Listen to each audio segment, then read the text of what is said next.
En la presente clase abordaremos las principales características del agua, poniendo énfasis en aquellas características que nos ayuden a entender por qué el agua es tan importante para la vida.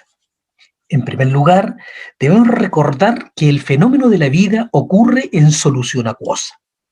Esto no es una mera casualidad, sino más bien el resultado de la forma como interactúan todas las moléculas que constituyen una célula con las moléculas de agua, dando lugar a la formación de complejos mayores y estructuras superiores que eventualmente a través del tiempo derivaron en la formación de las primeras formas vivientes.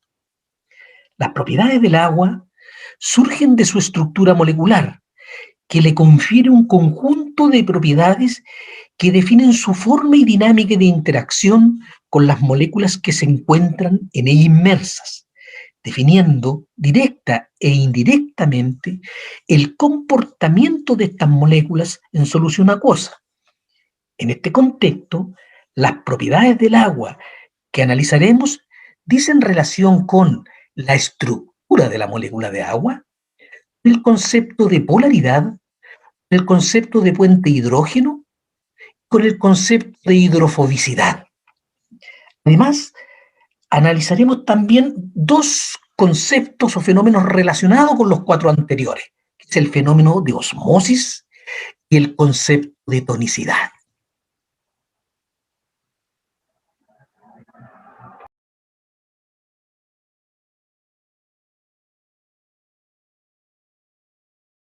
En primer lugar, trataremos de entender qué es el agua.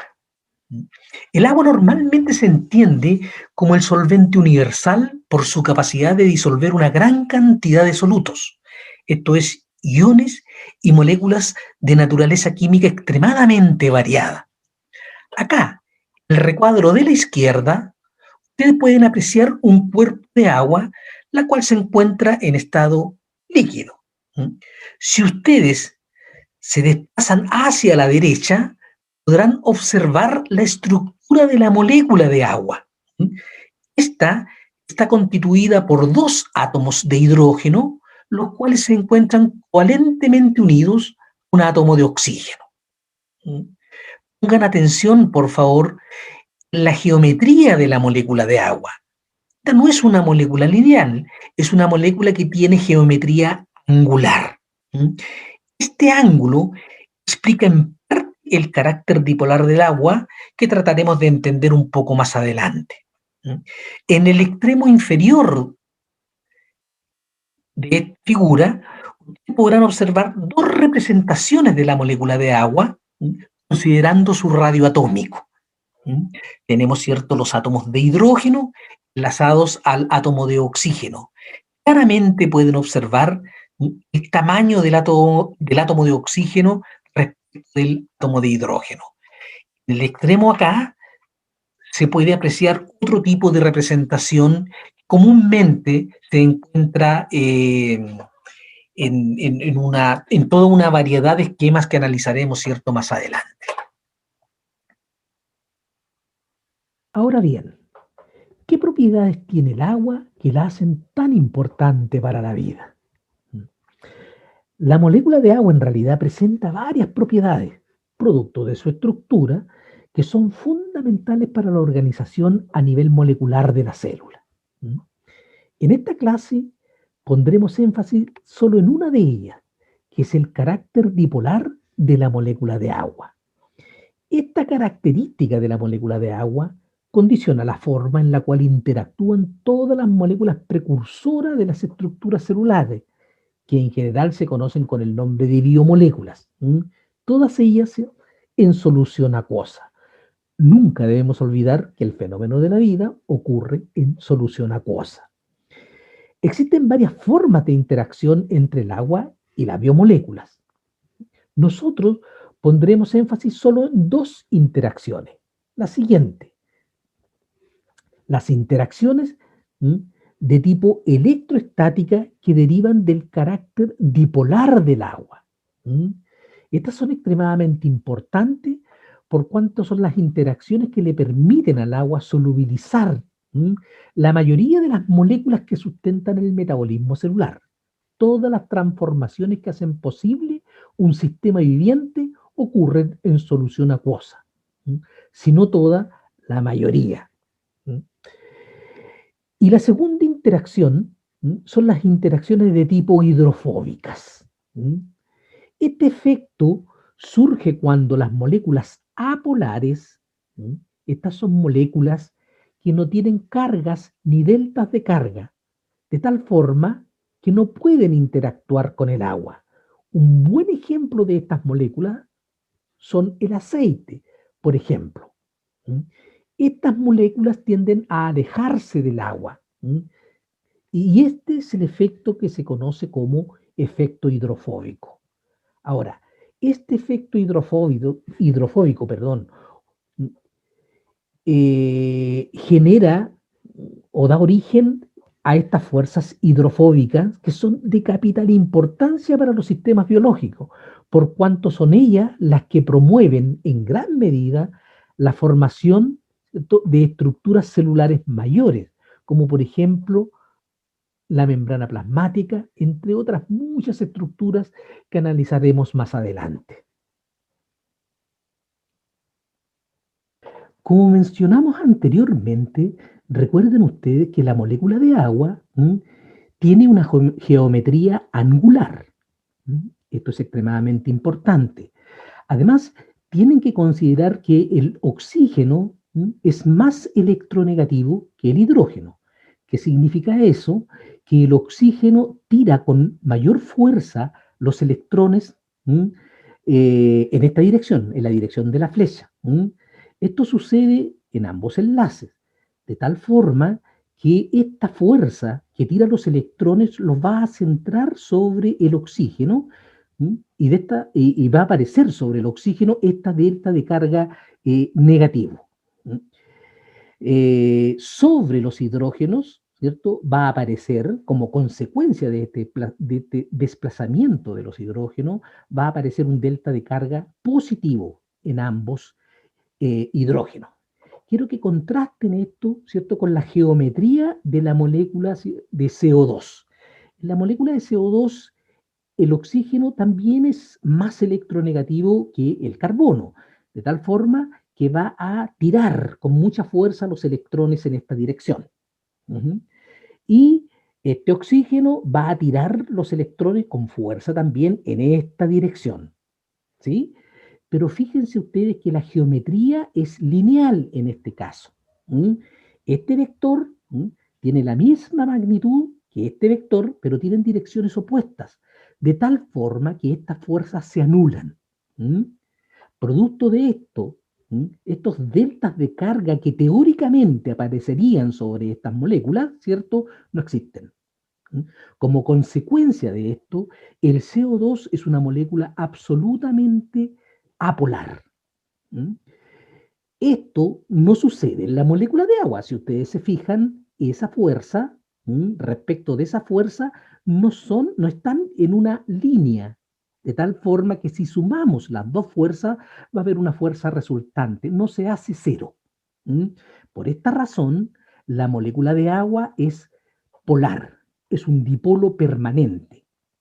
Y a través de este delta de carga negativo puede interactuar con otras cargas positivas, por cierto, y también, ¿cierto?, a través de sus deltas de carga positivo podrá interactuar con otras cargas negativas. ¿Ya? Acá se intenta representar la molécula de agua considerando el radio atómico, en donde también se muestra el delta de carga negativo y los deltas de carga positivo permanente sobre la molécula de agua, cuestión que no ocurre con la molécula de CO2. Insisto en eso. Por último, ¿cierto? En esta imagen de la derecha, esta animación, ustedes pueden ver la molécula de agua, donde se observa que es una molécula claramente angular, en contraste con la molécula de CO2, que es una molécula lineal. Esta es completamente apolar, en tanto que esta es una molécula polar. Esta cruza libremente la membrana y esta no cruza la membrana o lo hace, cierto, muy poquito. Es semipermeable. La membrana va a oponer resistencia al paso de las moléculas de agua porque el agua es una molécula polar. Recuerden entonces que la molécula de agua presenta pequeñas cargas o deltas de carga. Las positivas están centradas sobre los hidrógenos y las negativas están centradas sobre el oxígeno, ¿sí? Que es un poco lo que se intenta representar, ¿cierto?, en este recuadro. Si ustedes ponen atención, las cargas negativas, este delta de carga negativa, ¿cierto?, puede interactuar con esta pequeña carga o delta de carga positiva que está centrada sobre el hidrógeno. Esta interacción, que es de naturaleza electrostática, es lo que se conoce con el nombre de puente de hidrógeno. Las moléculas de agua, cuando están en solución acuosa, por favor vean este recuadro, esta animación, establecen interacciones entre ellas. Se fijan que se representan acá, ¿cierto?, como unos haces de luz, que esa es la interacción electrostática que se produce entre el delta de carga positivo y el delta de carga negativo centrado en el oxígeno. Estas cargas son cargas muy débiles, son fuerzas muy pequeñas. Por lo tanto, la unión que se establece es débil y transitoria.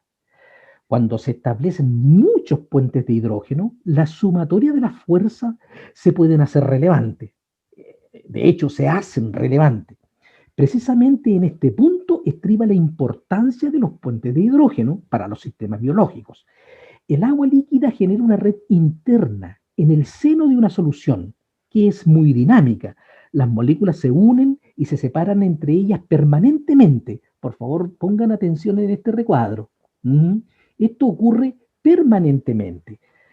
Las moléculas que presentan carga o pequeñas cargas, prácticamente todas las moléculas que sustentan nuestro metabolismo, a eso se refiere, ¿ya?, podrán establecer puentes de hidrógeno con esta red de agua y serán solubilizadas. Estas son las moléculas polares. Aquellas moléculas, en cambio, que no presenten cargas o deltas de carga, no podrán establecer puentes de hidrógeno con el agua y permanecerán fuera de esta red. Estas son las moléculas hidrofóbicas, que tienden a agruparse entre ellas sin mezclarse con el agua. Este es el concepto de hidrofobicidad, que también es una consecuencia, ¿cierto?, de la naturaleza o del carácter bipolar del agua. Tratemos de profundizar un poco entonces, ¿cierto?, en este concepto. ¿Por qué es tan importante que el agua sea polar? Recuerden que la molécula de agua es un dipolo permanente. Recuerden que esto significa que el agua presenta unas pequeñas cargas negativas o deltas de cargas negativas centradas en el oxígeno y una pequeña carga positiva o delta positivo centrado sobre los hidrógenos que analizamos en la diapositiva anterior. Recuerden además que el agua se puede unir por fuerzas electrostáticas débiles, esto que denominamos puentes hidrógenos, ¿recuerdan? Ya. Estas uniones, ¿cierto?, se establecen entre cargas o deltas de carga de moléculas solubles en el agua, moléculas presentes en el agua, con los deltas de carga de las moléculas de agua. ¿Sí? Ya.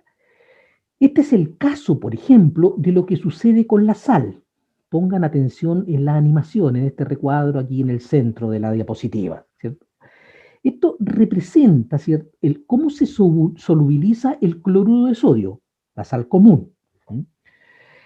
En este caso en particular, las moléculas de agua, fíjense ustedes, se pueden unir al sodio. El sodio tiene carga positiva.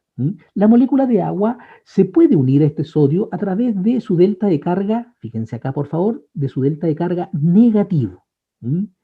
Por el contrario, las moléculas de agua también pueden hacer lo mismo, ¿cierto?, con este átomo de cloro, que a diferencia del sodio tiene carga negativa.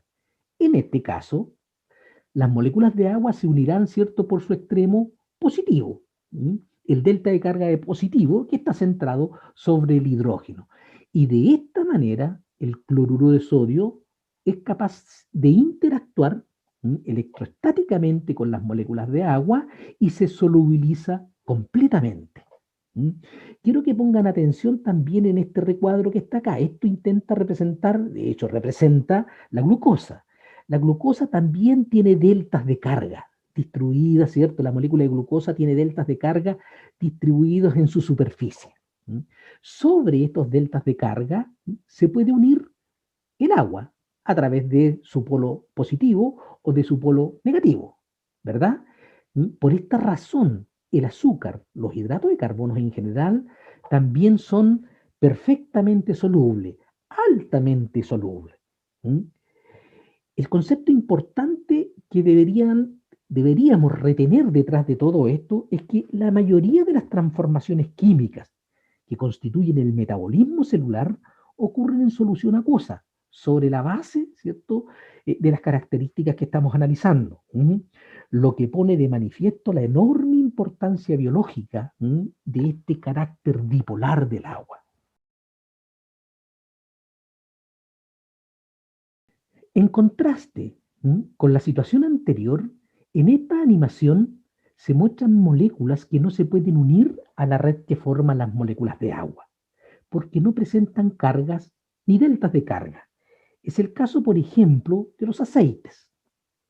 En el recuadro de la derecha se puede ver un ácido graso. Esta es la estructura general de un ácido graso. En esta molécula predominan los enlaces carbono-carbono y carbono-hidrógeno.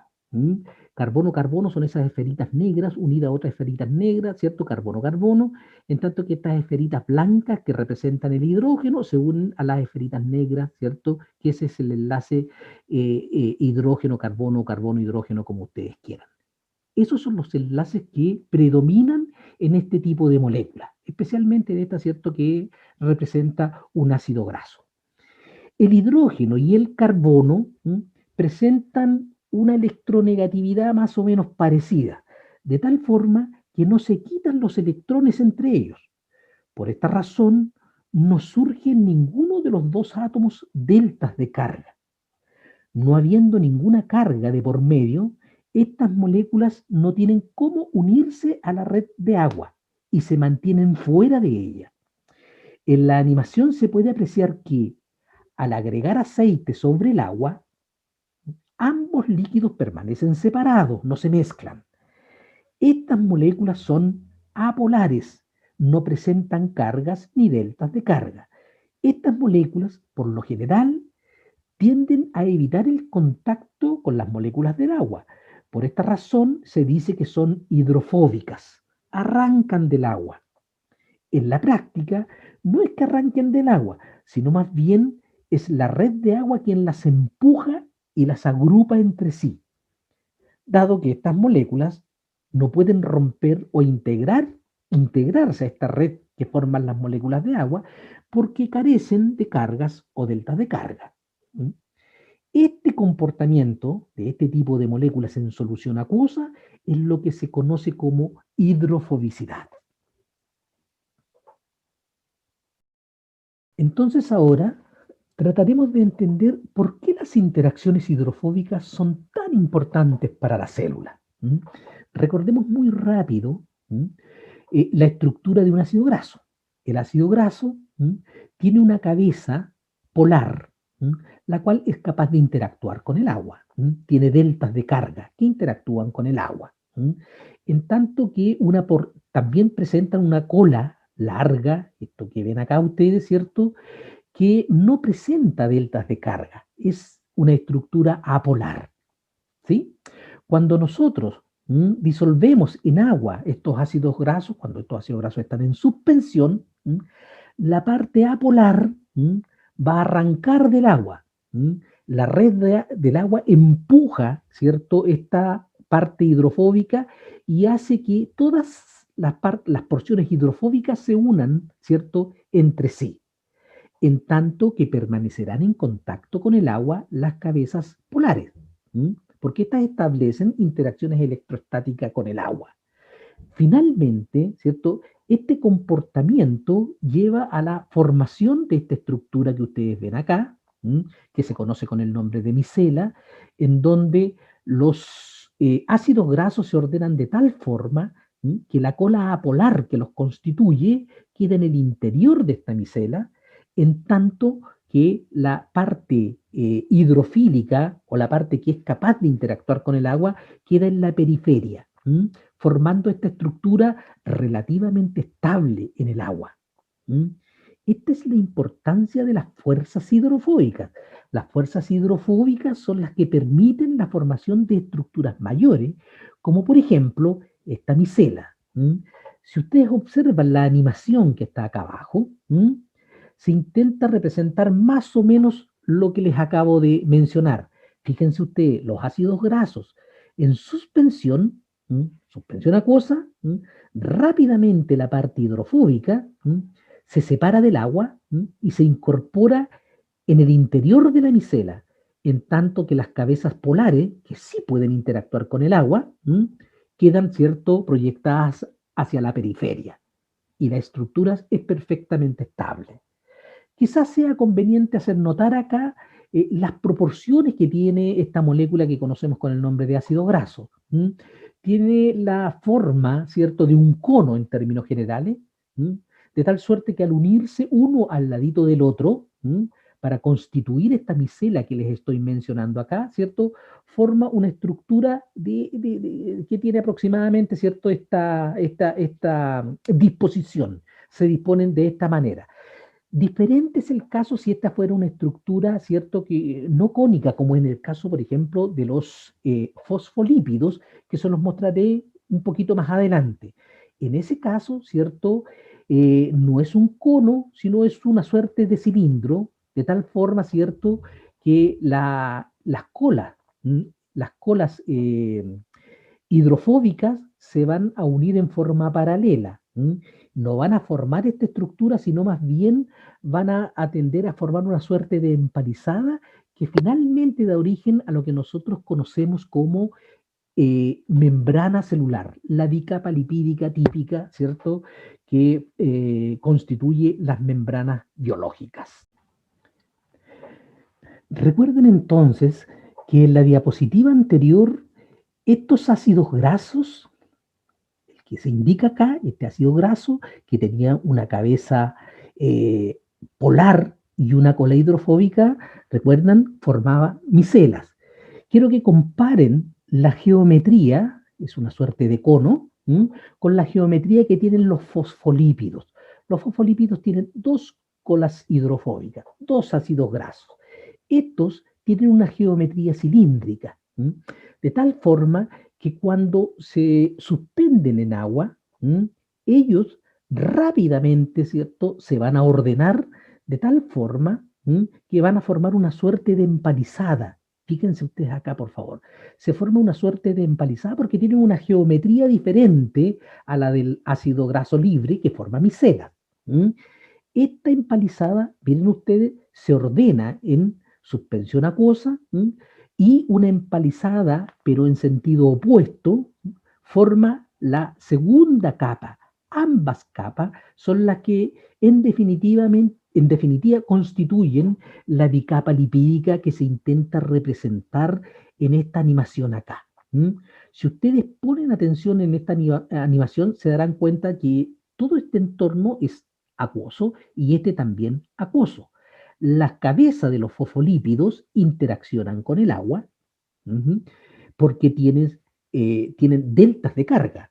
Algunos de ellos tienen cargas completas, de tal forma que pueden interaccionar con la red de agua sin problema. Lo mismo sucede en el otro lado de la membrana, en tanto, ¿cierto?, que la parte hidrofóbica que arranca del agua, ¿cierto?, forma esta estructura al interior de la membrana que no está en contacto con el agua.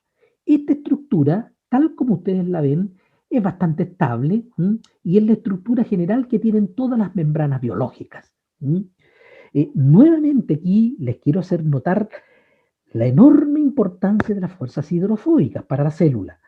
La membrana citoplasmática, que define los límites celulares, se estructura y estabiliza mayoritariamente sobre las bases de estas fuerzas, las fuerzas hidrofóbicas.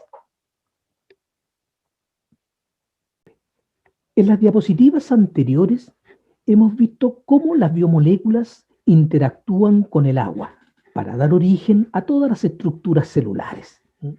Todas estas estructuras se encuentran confinadas en un espacio delimitado por la membrana celular, constituyendo la célula propiamente tal.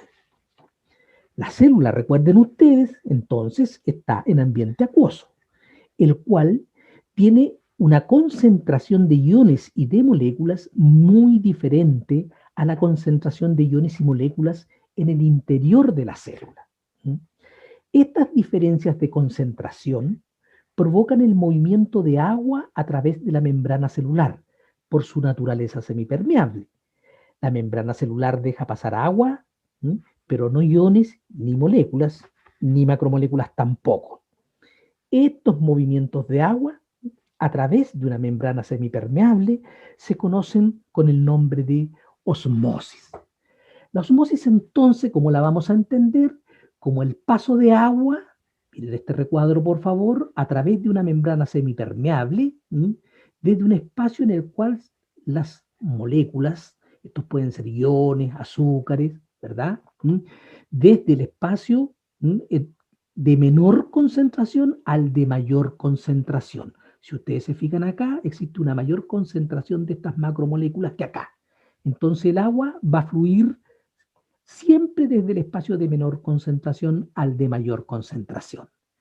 Si ustedes se fijan en la animación acá, se intenta representar exactamente lo mismo. Esta es una membrana semipermeable equivalente a la membrana citoplasmática, por ejemplo, y el agua, si ustedes se fijan, va a fluir desde el espacio de menor concentración hacia el de mayor concentración. Todo eso que se ve flotando ahí representa sales. Esta membrana impide el paso de las sales, ¿cierto?, hacia este espacio, pero no impide el flujo de agua, el flujo libre de agua. Entonces, ¿en qué dirección se va a mover el agua? Siempre, ¿cierto?, desde el espacio o la solución de menor concentración a la de mayor concentración.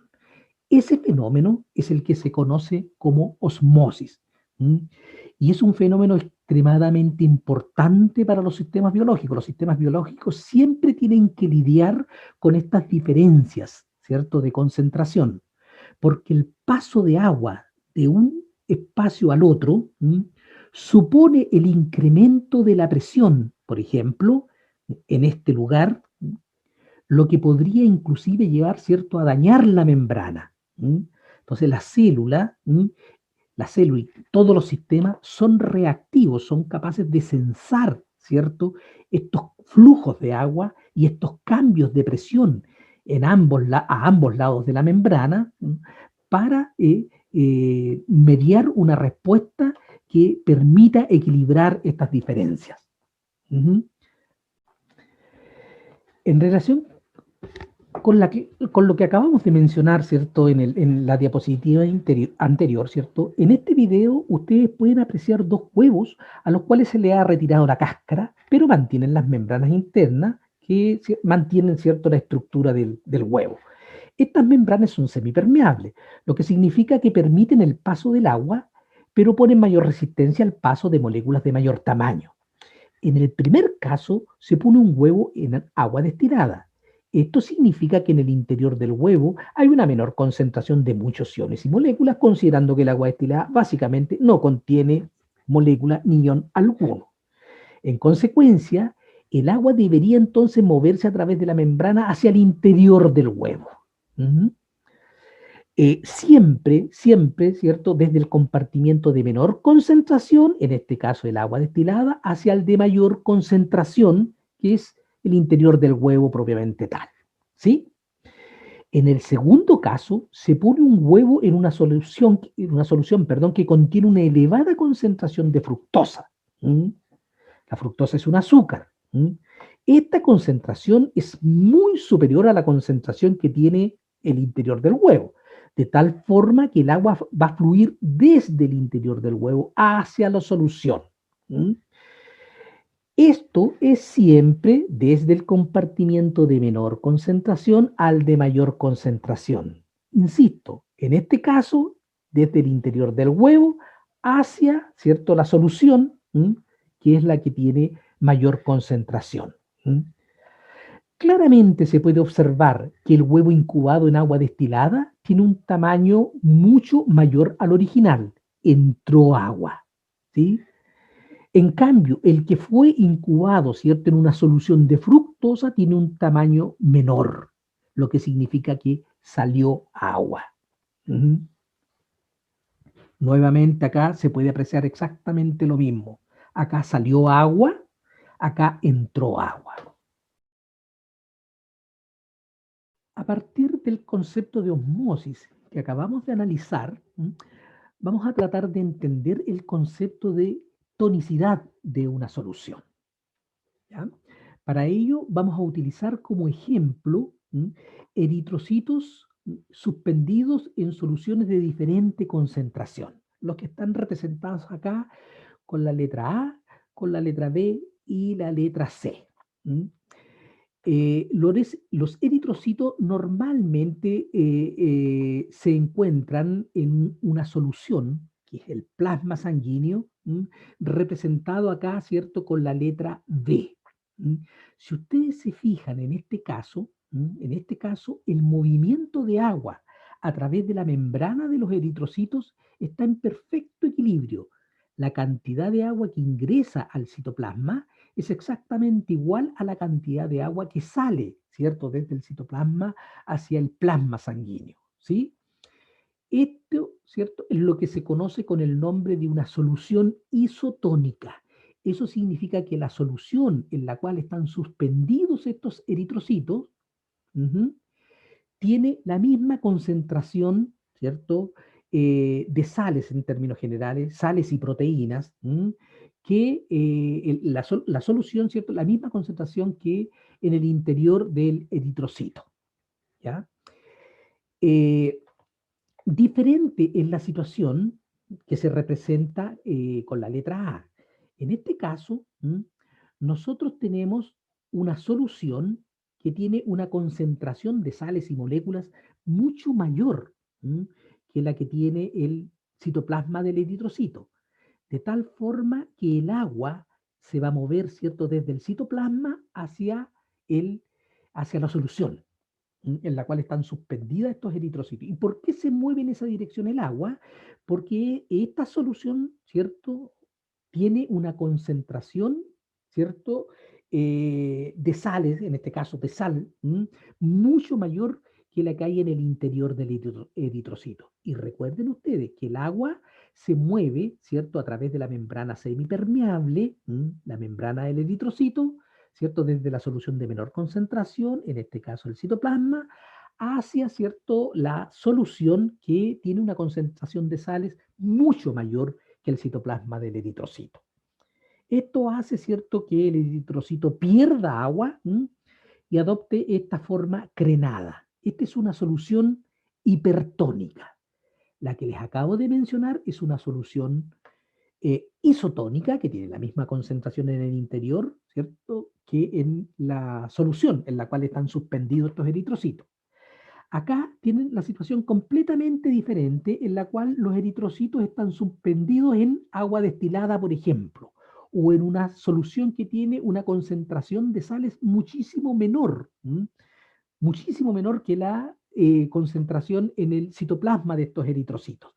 En este caso, como la concentración de sal es mayor en el citoplasma, el agua tiende a entrar y se va a desplazar siempre, ¿cierto?, de menor concentración a mayor concentración. Y esto va a hacer, ¿cierto?, que los eritrocitos se hinchan de agua. ¿Se fijan? Un poco lo que se intenta representar acá. ¿M? Si esto es definitivamente agua destilada, va a entrar tanta agua que finalmente los eritrocitos se van a alisar, se va a romper la célula. ¿M? Por eso estos equilibrios, estos movimientos de agua, ¿cierto?, la célula los tiene que controlar, porque si no, ¿cierto?, pues le pueden causar un daño importante a la estructura de las membranas. ¿Sí? Entonces, esta situación tenemos una solución hipertónica, sale agua de los eritrocitos, ¿cierto?, hacia la solución. Acá tenemos una solución isotónica, la misma cantidad de agua que entra, sale. Por lo tanto, ¿cierto? Está en equilibrio y se mantiene la integridad y la forma del eritrocito. ¿Qué es lo que sucede, ¿cierto? En nuestra sangre. El plasma sanguíneo, ¿cierto? Es isotónico con el citoplasma de los eritrocitos. Y finalmente acá tenemos, ¿cierto? Una situación en donde el medio en el cual están suspendidos estos eritrocitos es hipotónico. ¿M? Hipotónico, tiene una concentración muchísimo menor, perdón, de sales, de tal forma, ¿cierto?, de que el agua va a moverse hacia el interior de los eritrocitos, hacia, ¿cierto?, el compartimiento que tiene mayor concentración. ¿Sí? Es importante que ustedes recuerden, ¿cierto?, que la tonicidad es un término relativo, ¿m? Que compara la concentración de iones y moléculas osmóticamente activos. Yo aquí les mencioné sales para no complicar la explicación, pero en realidad, ¿cierto? Los movimientos se producen en función de la concentración de las especies osmóticamente activas. ¿Sí? Eh, Ok. ¿m? Eh, es- Quiero volver a insistir en que el concepto de tonicidad es un concepto relativo, y se relaciona normalmente con la concentración, ¿cierto?, de todos estos, de estas moléculas osmóticamente activas, ¿cierto?, de nuestro plasma sanguíneo. ¿Sí? Cuando se habla de tonicidad, lo que se está haciendo es comparar la actividad osmótica con respecto a nuestro plasma.